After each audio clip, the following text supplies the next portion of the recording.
할렐루야. 복된 아침입니다. 벌써 한 주 끝이네요. 오늘 특별히 또 금요일입니다.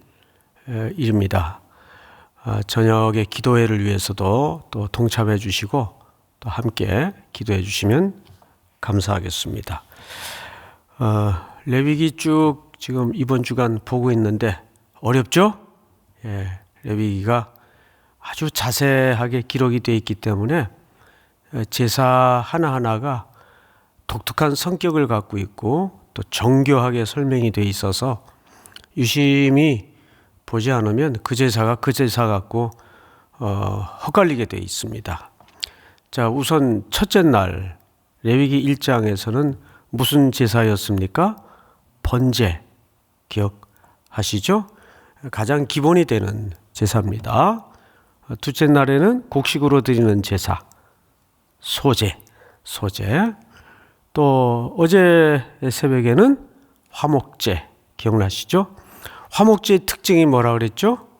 반드시 이웃과 함께 그 예물을 먹고 나누는 특징이 있다고 말씀을 드렸죠. 그리고 이제 오늘은 특별히 지도자들의 죄에 대해서 말씀을 좀 나누겠습니다. 그런데 지도자들의 죄인데 고의성이 있는 죄가 아니고 자기도 모르게 부지 중에 저지르는 또 깨닫게 되는 죄에 대해서 말씀을 나눌 거예요. 자, 4장 1절을 좀 볼까요?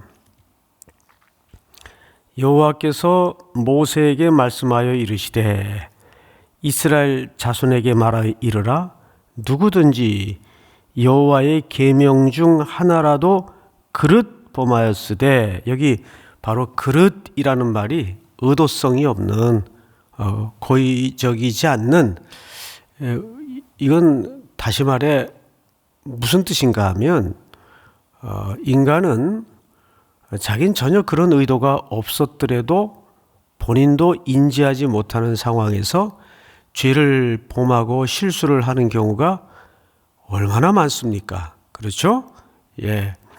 그런데도 하나님은 의도성이 없는 죄라도 반드시 대속의 절차를 밟아야 된다는 거예요. 그럼 무슨 뜻일까요? 하나님은 어떤 죄라도 죄를 그렇게 싫어하세요. 너 모르고 했으니까 그건 뭐 없던 걸로 치자. 모르고 했는데 뭐 그러지 않으신다 그 말이에요. 그러니까 부지 중에, 그리고 나중에 이게 내가 너무 잘못했구나 깨닫게 된 죄일지라도 하나님은 철저하게 제물을 드리도록 돼 있어요. 대속의 과정을 거치도록 돼 있어요.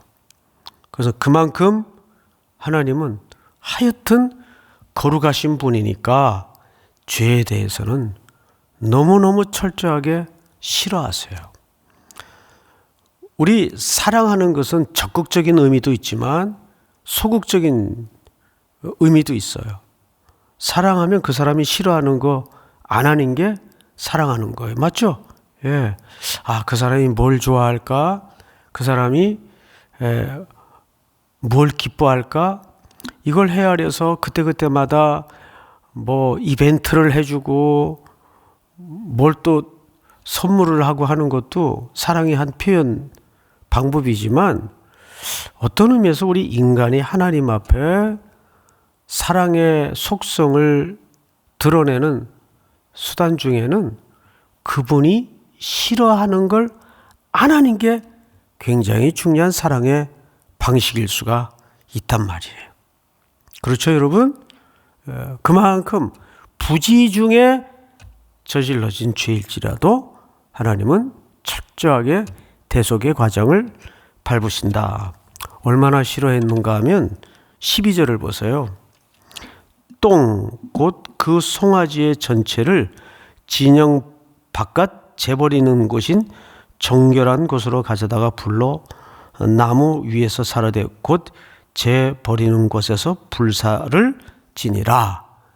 여기 우리가 조금 좀 거북스러운 단어 한 글자 단어 하나가 눈이 띄죠. 무엇도 불사르라 그랬어요?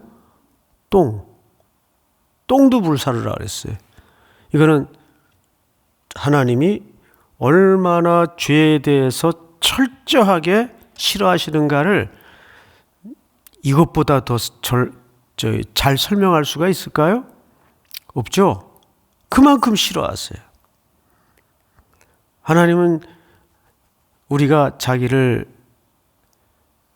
공경하고 사랑하시는 방법을 어떻게 설명하냐면 이렇게 설명하는 거예요. 하여간 내가 싫어하는 거는 똥덩어리라도 버려라. 그 뜻이에요. 그래서 여기 성경에 좀 담기 거북스러운 표현인데 똥이라는 단어가 여기 쓰여지는 거예요. 자, 그런데 성경을 이제 오늘 새벽이니까 우리가 12절까지만 읽었지만 3절을 보세요. 무릇 기름 부음을 받은 제사장이 이제 제사장의 범죄예요. 또 쭉 건너가서 22절을 보시면 만일 족장이, 또 27절을 보시면 만일 평민에, 그러니까 레위기 4장에는 부지 중에 저지른 죄의 그 주체자들, 죄의 주체자들이 다 기급이 달라요. 만약에 평민이 부지 중에 죄를 범했을 경우에, 두 번째는 족장 그룹이 죄를 범했을 경우에, 또 제사장이, 심지어는 대제사장이 죄를 범했을 경우에 그 대속을 위해서 짐승을 잡아 피를 흘려야 되는데 그 짐승들의 대상이 달라요. 자, 몇 절을 보시냐면 우선 3절 다시 보세요.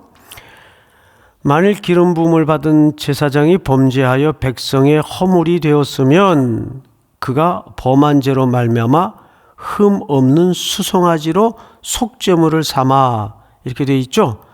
이때는 흠 없는 수송아지를 잡아야 돼요. 자, 그런데 13절을 볼까요? 만일 이스라엘 온 회중이 여호와의 계명 중 하나라도 부지 중에 범하여 허물이 있으나 스스로 깨닫지 못하다가, 우리 14절 다 같이 시작.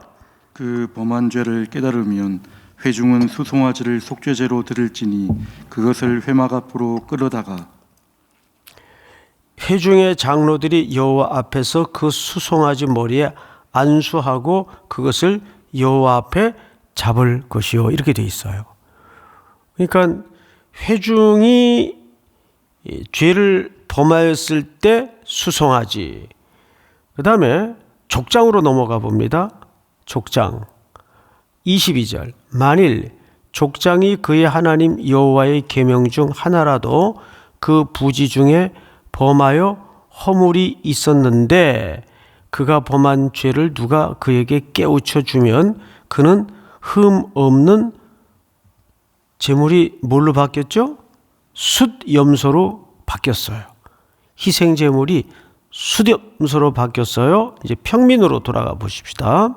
27절, 만일 평민의 한 사람이 여호와의 계명 중 하나라도 부지 중에 범하여 허물이 있었는데 그가 범한 죄를 누가 그에게 깨우쳐 주면 그는 흠 없는 뭘로 바뀌어 있죠?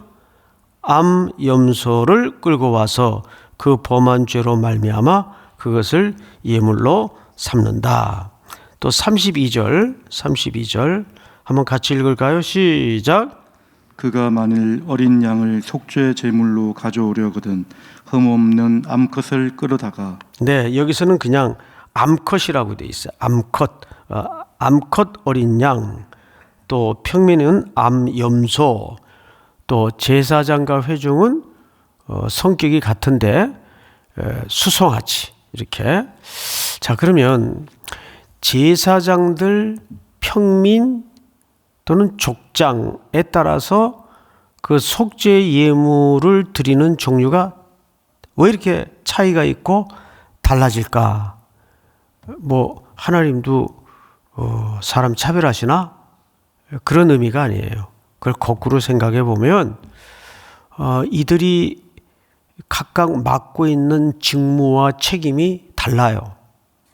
그러면 예를 들어서 우리 삼일교회로 치자면 우리 삼일교회에서 제일 책임이 큰 사람이 누구예요? 예? 그냥 한번 편하게 얘기해 보세요. 담임 목사요, 교육자들이죠.